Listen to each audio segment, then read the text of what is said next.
एक जो चीज़ है यूडी के बारे में, जो उसके लिए लोग आते भी थे यहाँ पर, जेएनयू के अलावा सिर्फ एक और कैंपस था यूनिवर्सिटी दिल्ली में जहाँ पर खुल्लम खुल्ला ग्रेफिटी होती थी और पॉलिटिकल ग्रेफिटी होती थी।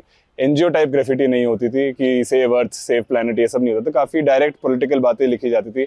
अगर आप वहाँ पर ही उस दीवार पे देखे जो बिल्कुल अब क्रीम कलर की हो गई है, तो वहाँ पर बहुत बड़ा बड़ा लिखा गया था कि प्रॉक्टर आरएसएस का कार्यकर्ता है। और ये हमने इसलिए लिखा था क्योंकि वो बहुत एक पक्षपात कर रहा था कुछ एक पर्टिकुलर स्टूडेंट्स के लिए, तो यहाँ साफ साफ लिखा गया था।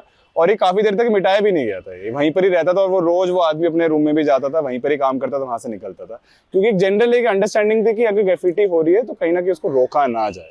अभी अब थोड़ा अगर आगे आएंगे तो ये जो इसको हम बोलते हैं क्लासरूम एरिया, जो थोड़े ऊपर एरिया, यहाँ मेनली यहाँ बैचलर्स की क्लासेस होती है। सारी जो क्लासेस है बैचलर्स क्लासेस होती है। तो मेन जो यूनिवर्सिटी का क्राउड है, स्टूडेंट्स है, वो यहीं से ही ऊपर जाते हैं। तो सबसे इंपॉर्टेंट जगह है जहाँ पर आप पॉलिटिकल ग्राफिटी कर सकते हैं। जब मैं 2019 में आया था, ये एकदम एंड टू एंड ग्राफिटी से भरी हुई थी। अलग अलग चीजें लिखी हुई थी, चाहे वो क्वेयर राइट्स पे हो, चाहे वो दलित के राइट्स पे हो, सावित्री बाई, फातिमा, इनके नाम वगैरह लिखे हुए थे, सब कुछ लिखा हुआ था।